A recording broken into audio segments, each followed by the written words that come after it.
क़यामत की बड़ी निशानियों में से एक निशानी मलहमतुल कुबरा यानी एक बड़ी आलमी जंग है। उस जंग से कबल जितनी भी निशानियां हैं वो सब की सब पूरी हो चुकी हैं। दुनिया में बुराई और बेहयाई की कसरत और दुनिया में कुफ्र और जुल्म का निज़ाम उस जंग से कबल निशानियां हैं जो कि पूरी हो चुकी हैं। इस वक्त सारी दुनिया समेत खासकर सऊदी अरब में भी बुराई, शराब और बेहयाई की एलानिया प्रोग्रामात का बढ़ाना ये मलहमतुल कुबरा की जंग शुरू होने की निशानियां हैं जो कि अहादीस मुबारक में बताई गई हैं। इस बड़ी आलमी जंग की शुरुआती 3 मरहले अफगानिस्तान, इराक और शाम की जंग से ही हो गई थी, जहां दुनियाई कुफ्र ने मिलकर जुल्म की इंतहा कर दी। अब इस जंग का आखिरी और तबाहकुन मरहला 2022 में शुरू होगा, जो कि कुफ्रिया ममालिक के आपस की जंग से शुरू होकर दुनिया के तमाम ममालिक तक फैल जाएगा। इस वक्त आखिरी आलमी जंग का नक्शा इन 3 जगहों पर मुकम्मल तैयार हो चुका है। नंबर 1, रूस ने यूरोप पर हमले के लिए अपनी फौज यूक्रेन की सरहद पर जमा कर ली है, जिसके जवाब में तमाम मगरबी ममालिक अपनी अफवाज को तैयार कर लिया है। नंबर 2, इसराइल ने ईरान पर हमले के लिए मुकम्मल तैयारी कर ली है। इसराइल के इस हमले के साथ अरब ममालिक में भी जंग शुरू हो जाएगी।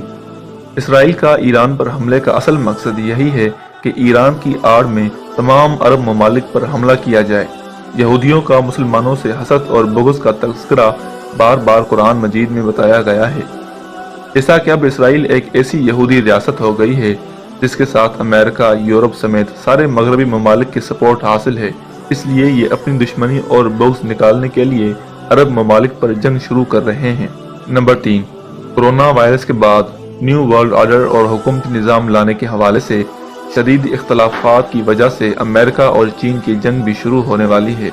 2022 में शुरू होने वाली जंग की वजह से दुनिया भर में हौलनाक जंग शुरू हो जाएगी, क्योंकि ये जंग एटमी और दीगर तबाहकुन हथियारों से लड़ी जाएगी जिनकी तबाही से कोई मुल्क भी बच नहीं सकेगा, जिसे अल मलहमतुल उज़्मा कहा नबी इस्लाम ने और जिसे आर्मागेडोन कहते हैं ईसाई।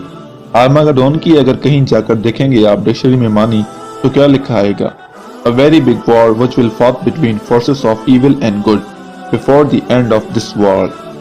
इस दुनिया के खात्मे से पहले खैर और शर की कुव्वतों के दरमियान बहुत बड़ी जंग होगी, और ये बाइबल की आखिरी किताब के अंदर है, और ये बात तो है यकीन के साथ और ज़्यादा दूर भी नहीं, इसलिए कि यहूदियों का और ईसाइयों का जो न्यू कंजर्वेटिव है उनका 5 नुक्ता एजेंडा है मुतफ़क्का, जिसके तहत ये जंग सलेबी शुरू की गई थी।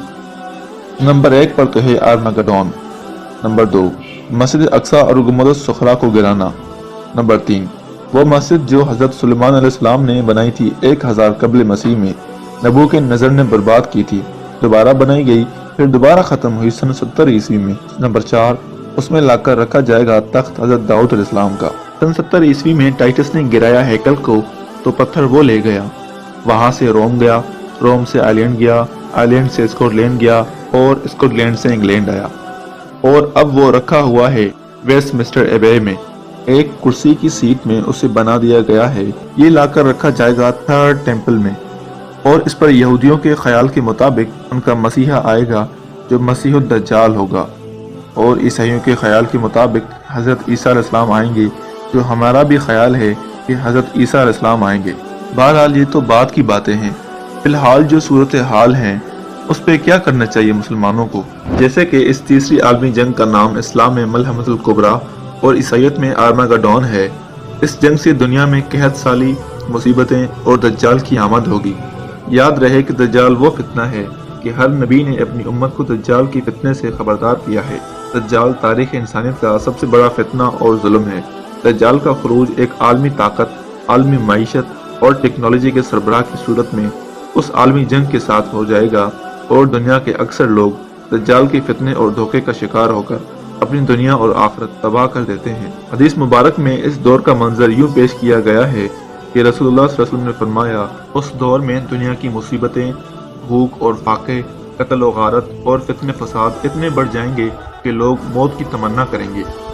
ये वक्त अल्लाह रब्बुल आलमीन और रसूलुल्लाह सल्लल्लाहु अलैहि वसल्लम की मुकम्मल अताअत करने का है। ये वक्त गुमराह लीडरों के पीछे चलने और माल और दौलत जमा करने का नहीं, न ही ये वक्त बेहयाई और कुफर के रस्म और रिवाज पर चलने का है। ये वक्त तौबा इस्तग़फ़ार करने और दिल में खौफ खुदा रखने का है। हर किस्म की बेहयाई और बुराई से बचने और आपस के झगड़े और फजूल बातों को छोड़कर اللہ کے دین کے فکر اور اللہ کے دین کی مدد کرنے کا وقت ہے۔